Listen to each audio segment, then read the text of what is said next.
మా లెక్కల సార్ ఉంటుండే, లెక్కలు చేయకుంటే బరగ అందుకొని పొట్టు పొట్టు కొట్టేది. ఇక సామాన్య మేడం అయితే గోడ కుర్చీ వేపిస్తే సాంఘిక సార్ వచ్చి వంగబెట్టి మీదంగా ఓయిలు పెట్టేది. కింద పడ్డదంటే దంచుడే దంచుడు. మా చిన్నప్పుడు సార్లను చూస్తేనే గజ్జును వణుకుతుంటిమి అని చెప్తుండే మా నాయన. ఇప్పటి పోరలను కొట్టుడు కాదు కదా, మందలిస్తేనే అట్లెట్లా అంటారని అమ్మా నాయనలు లొల్లిపోయే జమానా నడుస్తుందబ్బా. గీ ఉత్తమ విద్యార్థి గురించి అయితే ఎంత చెప్పినా తక్కువనే.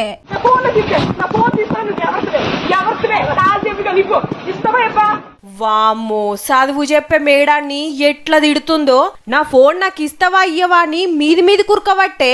ఆంధ్రాల భీమిలిలా ఓ ఇంజనీరింగ్ కాలేజీలా గీ పొల్ల పతాకం ఫోన్ల తలకాయ పెడతాంటే చదువుకుంటానికి వచ్చినవా ఫోన్ చూస్తానికి వచ్చినవా అని గుంజుకుందట మేడం. మీ మమ్మీ డాడీలు వేలకు వేలు ఫీజులు కట్టి ఫోన్ చూడమనే కాలేజీకి పంపినారమ్మా నిన్ను. చేసిందే దేడి దిమాక్ పని, మీదికెళ్ళి రుబాబోటి. గట్లనే బతింలాడితే సరే అని నీ ఫోన్ నీకిచ్చు. మేడం అనే గౌరవం లేకుండా ఏ స్టూడెంట్ చేయని ఉద్దర పని చేసినావు. ఎంత బాధపడుతుందో ఏమో. ఎట్లా సారి చెప్తావో చెప్పి మీ మేడం మనసును నిమ్మలం చేయి జరా.